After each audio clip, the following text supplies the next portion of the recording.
예, 다음 연재는 유근은 박사님이 발표해 주십니다. 예, 고려대 의대를 나오시고 지금 국립암센터에서 외과 파트의 책임을 지고 있습니다. 오늘 하실 내용은 위암 환자에서 이제 진행성 위암 환자에서 위절제술을 받은 다음에 어떻게 추적하는 게 최선인가, 이 문제에 대해서 발표를 부탁드리겠습니다. 예, 소개해 주셔서 감사합니다. COI는 특별히 없습니다. 제가 실제 경험했던 환자를 잠시 소개해 드리면, 이 남자 환자분인데 위암 수술을 했죠. 그래서 스테이지 3가 나오고 어주번트 케모하고 그 후에 이제 정기적으로 계속 외래에서 제가 팔로우업을 했습니다. 그러다가 수술한 지 한 3년 2개월째 될 때 투머 마커가 살짝 오르더라고요.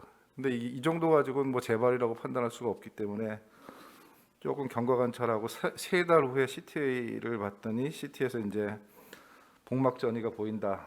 그래서 이제 그때부터 팔리어티브 케모를 시작을 했습니다. 그런데 항암 치료하고 5개월 만에 환자분이 사망하시더라고요. 그래서 이런 환자를 보면 그 여태까지 한 3년 2개월 동안 팔로우업한 게 과연 환자한테 도움을 준 건가? 이런 고민이 좀 빠지죠. 그래서 뭐 다른 암도 마찬가지겠지만 이제 위암 수술하고서 추적 관찰을 하는 이유는 뭐 데피니트하게 만약에 재발이 발견되면 일찍 발견해서 적극적으로 치료해서 생존율을 좋아지게 만들겠다라는 게 이제 목표인데, 그런 거 이외에도 이제 또 이 위암 수술하고 나면 여러 가지 소화기 증상들이 많이 나타납니다. 잘 못 먹고 뭐 이런 것도 있고, 누트리션도 안 좋고, 그다음에 항암 치료를 했기 때문에 그로 인한 부작용이 또 지속적으로 오고, 그래서 이런 환자 증상을 좀 완화시키는 치료도 하고, 그다음에 또 환자들이 병원에 안 오고 굉장히 불안합니다. 내가 재발하는 거 아닌가 이러다가, 이런 정서적인 불안감을 좀 주치의로서 안정시켜주는 이런 목적이 있는데, 과연 이런 게 정말로 그런 목적을 실현을 하는지에 대해서는 사실 아무도 모르죠. 여태까지 한 10년이 더 된 건데, 이제 대한위암학회에서 선생님들한테 이제 팔로우업을 어떻게 하는지 한번 설문조사를 했습니다. 그래서 꽤 많은 분들이 응답을 해주셨고, 그때 보시면 뭐 얼리 캔서는 그렇고 어드밴스 캔서 같은 경우에는 이제 뭐 어떤 기관, 어떤 선생님들은 3개월마다 한다, 어떤 분은 6개월, 어떤 분은 또 12개월마다 하신다는 분도 있고, 또 이 어떤 검사를 하느냐도 뭐 거의 다 제각각입니다. 나는 이게 중요해서 이거 하고 저거 중에서 저거 하고 다 다르더라고요. 표준화된 게 없고.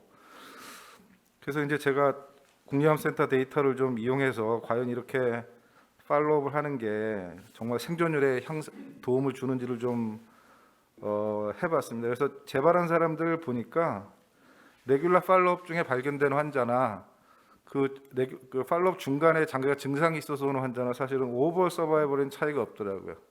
단지 차이가 나는 거는 재발을 발견한 이후부터 사망할 때까지만 차이가 났었습니다. 결국은 치료 후에 언젠간 재발을 했겠지만 사망하는 건 똑같다. 이 얘기는 결국 팔로우업을 하다 보면 일찍 발견된 뿐이지 결국 사망하는 시기는 똑같은, 이런 리드 타임 바이아스의 효과가 아닌가. 근데 뭐 이런 결과들이 다 레트로스펙티브 스터디이기 때문에 이걸 명확하게 증명할 수는 없는 상태였고, 뭐 저희뿐만 아니라 이제 국내 또는 해외에서도 발표한 이런 팔로우업 관련 논문들이 뭐 조금의 차이는 있지만 대부분 대동소이한 결론을 발표를 합니다. 대부분 다 레트로스펙티브 스터디고요.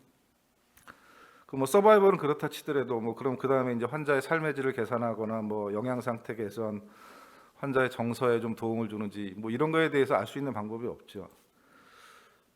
이게 이제 2019년에 발표한 4차 위암 적정성 평가인데, 보시는 것처럼 위 절제술을 시행한 게 1년에 14,000명, 그다음에 내시경 절제한 게 이제 거의 9,000명. 그래서 팔리어티브 세팅을 제외한 환자에서 거의 1년에 23,000명 정도가 결국은 어떤 시술 내진 치료 후에 정기적으로 팔로우업을 해야 되는 대상 환자들입니다. 이건 뭐 저는 돈 계산은 잘 모르는데 우리 공동 연구자 선생님이 좀 계산을 해주셨어요. 뭐 그래서 1회 CT 얼마, 내시경 얼마, 환자 부담금 얼마 이렇게 쭉 해가지고 결국은 한 15,000명 정도 이제 수술 환자만 보면 1회 추적 검사를 하게 되면 약간 이게 얼마인가요? 370억인가요? 100만, 1000만 한 이 정도의 비용이 듭니다. 사실은 뭐 아까 허대석 단장님 외국 사례 말씀하셨지만 사실 큰 돈은 아니지만 뭐 또 크다면 큰 돈이죠. 뭐 이런 비용이 든다는 사실을 저희가 이제 알고 있는 거고.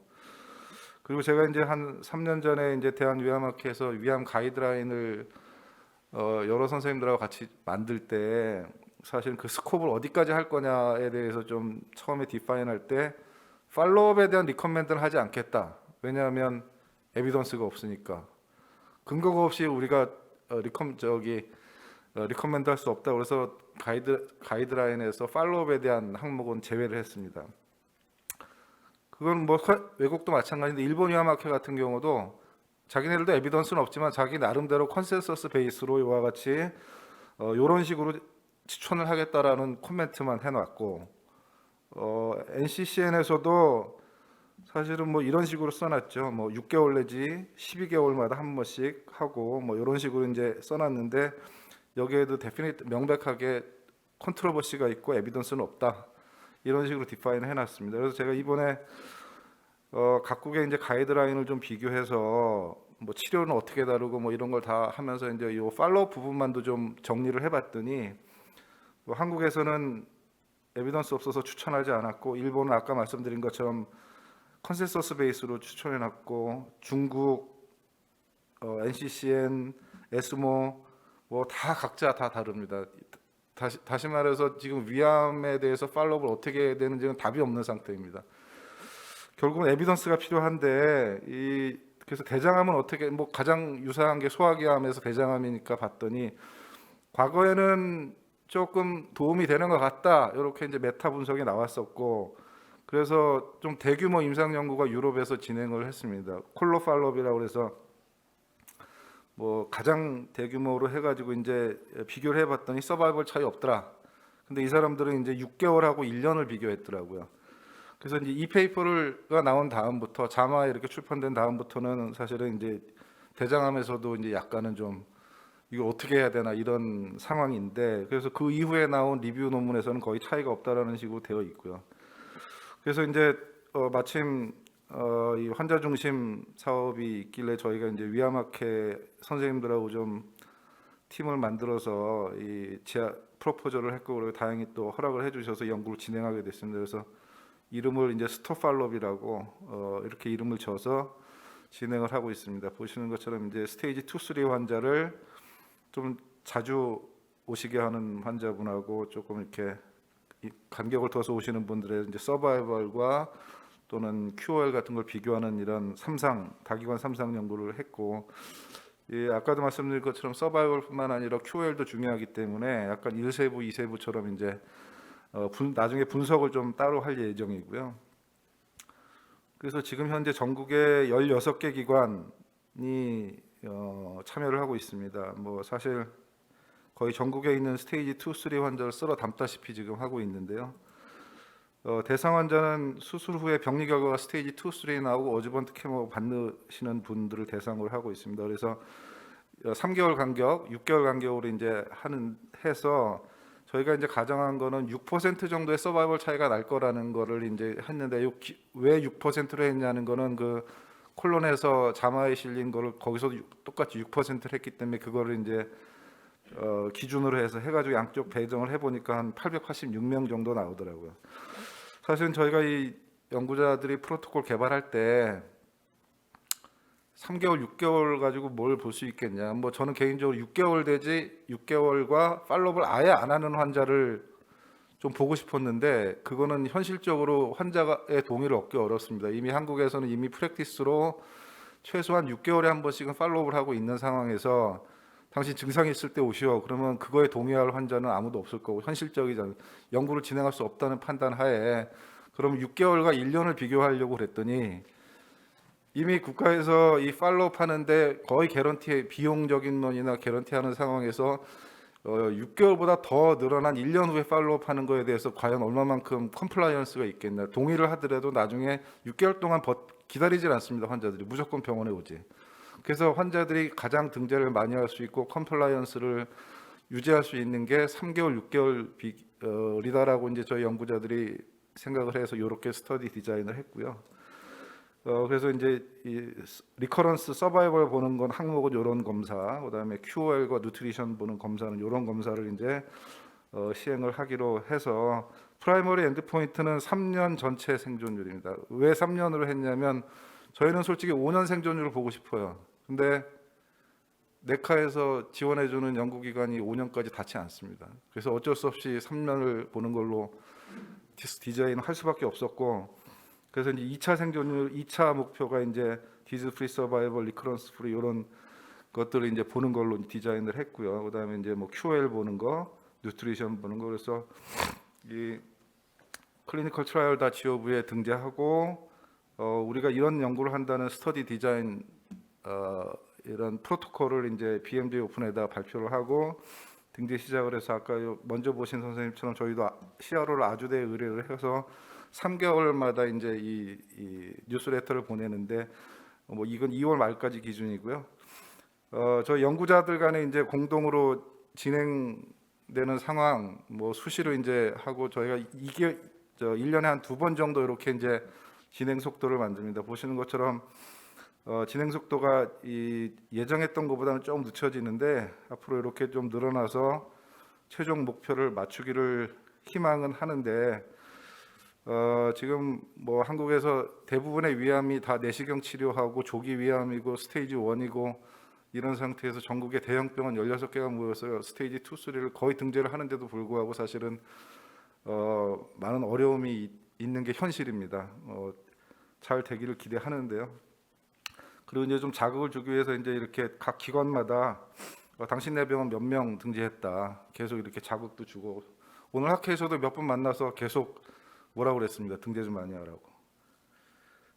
그래서 결론적으로 말씀드리면 이 스테이지 2, 3 환자에서 추적 관찰하는 거는 반드시 필요하고 그 에비던스를 찾아야 되고 그래서 환자한테 얼마나 도움을 주는지 그리고 국가적인 이런 의료 코스트를 얼마나 우리가 좀 사회 비용적인 면에서 좀 효율적으로 가져갈 수 있을지 그리고 뭐 최종적으로는 이제 근거 기반을 위해서 한국의 가이드라인뿐만 아니라 일본 전 세계 가이드라인에 리커멘데이션 할 수 있는 근거를 제공하는 게 저희들의 최종 목표라고 할 수 있겠습니다. 경청해 주셔서 감사합니다.